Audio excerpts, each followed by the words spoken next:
Hey friends, it's Joel Richardson on behalf of GCM, Global Catalytic Ministries. And I wanted to share just a very brief update with you all with regard to the ministry in Afghanistan. So I'm recording this right now in the middle of July 2022, which means it's basically been just about a year since it became very clear that the U.S. military was going to pull out of Afghanistan, that the Taliban would take over the nation. And at that time, we reached out to you all not only for prayer support, but for financial support, as it became very clear that our ministry work was going to expand dramatically in that nation. And many of you gave very, very generously, and we're tremendously grateful for that. So I wanted to come back now, revisit, and sort of give an update. As I said, we're just now a little bit coming up basically on a year since the pullout. It was early August that you had the airport bombing and sort of the final U.S. pullout. And as I said then, because I knew the ministry work in terms of the project to extract those that we work with, our family members, quite frankly, that wanted to get out with their family members, I knew that this was not just going to be a few-week project or even a few months. I guessed at the time that it would be several months, but it's actually been a year, and we're still actually in the thick of it. So let me just begin with that, with the project to get our people out. So over the past several months, the way that it's looked, and by the way, let me just say this, we have been able to, and when I say we, I mean both you and us as a ministry together, again, because of the partnership, we've been able to get out over 3,000 people.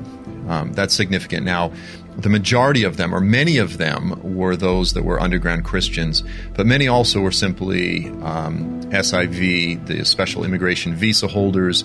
So these would be the Afghans who worked with the U.S. military or who were involved in some type of career that would put them in conflict with the Taliban, and so they became targets. And so for those that we viewed as very friendly, at times we were working to get some of them out as well, but the majority were Christians and minorities and orphans. This is something that we mentioned, I think, last year, but one of the big groups that was most threatened were orphans, because it's not just the Christians, obviously, that are vulnerable, but many of these orphans in these orphanages, when the Taliban take over, these things became targets of plunder, quite frankly. So the boys and the girls, both together, could be taken and really just used as concubines or sort of in human trafficking or slavery and this type of thing. So we've had a real strong effort to get orphans out. But as I said, we've been tremendously blessed. We've got about 3,000 out. And this is in partnership with another ministry or another project, let me just say that, various retired military intelligence specialists and this type of thing who are believers. And of course, we develop a network in country and in various countries surrounding Afghanistan in order to get as many people out. But that said, over the past several months, what it's looked like is constantly, every day, the Taliban is changing the rules. You know, one day the visas are open, the next day it's not. One day one border's open, then it gets closed, and it's just this constant state of flux. So that's what we've been working with. And we still actually have several families that I'm going to call them stragglers that we've been working to get out. We've got a few different countries that we're working on to get them out. When I say families, by the way, you know, oftentimes you start out with one point of connection, and then you've got all of his brothers and sisters and siblings and their kids and parents, and next thing you know, you've got 100 people. So when I say 3 families, we've still got quite a few that we're in the process of trying to get out, but that's been wonderful. So that has been a significant part of what we've been doing. And when I say the ministry has not stopped over the past year, it is ongoing. Every day, I'm dealing with messages and texts from people who are under threat, who are being attacked, who are running, fleeing, safe homes, and this type of thing. So that's what we've been doing. We've been providing safe homes, food, shelter, and helping many of them to get out. Beyond that, a significant part of what we've been doing has been we've been helping to provide simple food, simple aid, okay? We've said this multiple times, but Afghanistan was, prior to the Taliban taking over, one of the poorest and most destitute nations in the world. After the Taliban took over, I mean, like multiple times worse. One of our workers made reference to going to someone's home and, they were so destitute, they were literally boiling what sounded like alfalfa for their horse or donkey, and they were feeding that to the kids, putting a little salt in it, just like powdered green, barley or something like this. And I mean, the level of poverty is unimaginable to most in the West. People are actually selling their children to feed their other children. I mean, that's really how bad it is. So we've been so blessed, and we have fed and given food to dozens upon dozens, even hundreds of families. And that's been really awesome. Now, let me just say this. There was another huge issue that came up just recently, which is there was a massive earthquake in Afghanistan up in the coast province. And so we've been able to provide aid, to provide funding. And I don't want to give too many details, but simply I'll just say this, to help people rebuild their lives.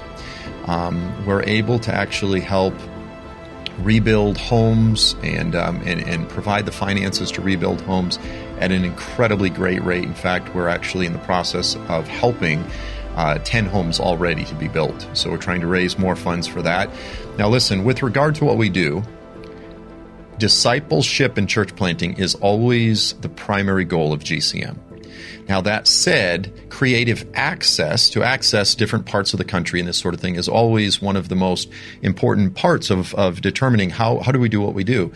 And so through basic aid, this is one of the ways that we're able to meet the needs of the people. That becomes a primary point of creative access to what is unarguably one of the most difficult to reach places in the world.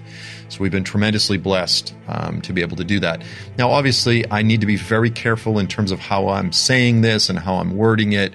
So I'll just sort of put it in the context of let the reader understand, read between the lines. But this is just a great opportunity that we have right now to help rebuild the lives. Over a couple thousand people, as far as I understand, died in the earthquakes. Homes destroyed, families torn apart. And so, again, we are blessed to be able to provide resources to minister to that part of the country. Okay, so we've got the rescue efforts, we've got the aid, and to be very clear, the ongoing work of building the church and discipleship. That is ongoing. The church the gates of hell will not prevail against the kingdom of God. And the church is not going to disappear. You go, well, you've got 3,000 people out. How many people are still in the country that are believers? There's many that are still in the country. And there is ongoing discipleship. There's worship. Now, it's very real. It's very raw, to be clear. It's difficult. There is despair. There's depression. I mean, there is a dark cloud that hangs over the nation. But we are so blessed to be partnered with those that are determined to stay, that are determined to see the kingdom of God go forth and to see new disciples made. I had personally something wonderful just happen recently.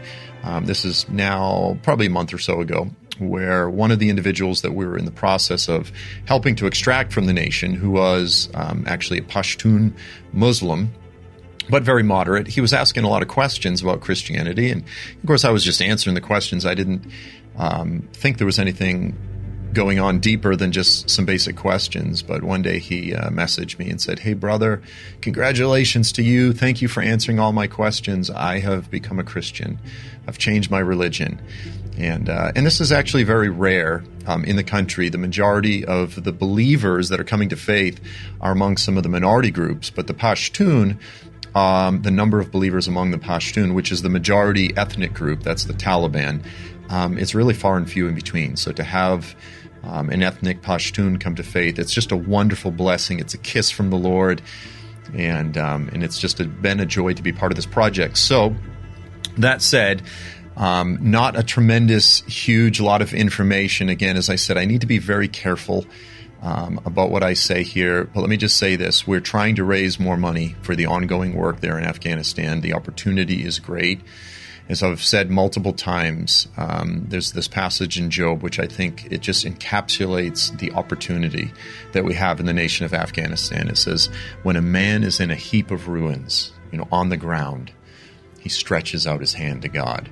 And it's in the midst of desperation, it's in the midst of the despair that the gospel opportunities need to be taken advantage of. And so that's what we've been doing. So we're reaching out to you. We're asking you, please continue to remember us in prayer. And if the Lord would move on your heart to give even a small amount or generously toward this project, our opportunities are immense right now, but the financial need is great. So we'll put up multiple times throughout this video, we'll put up the links if you are interested in giving or if you're interested in connecting more with Global Catalytic Ministries. Again, from the bottom of my heart, I just want to thank you all for your partnership. Again, we could not do what we're doing without you all. It's a synergistic, catalytic project. We work together, and together it builds and it grows. And this is the nature of the kingdom of God. And I'm blessed to be part of, and I'm blessed to be partnered with you all. So thank you again. So that's it for now. Look forward to seeing you next time for another update. Until then, have a fantastic week. God bless you all. And Maranatha.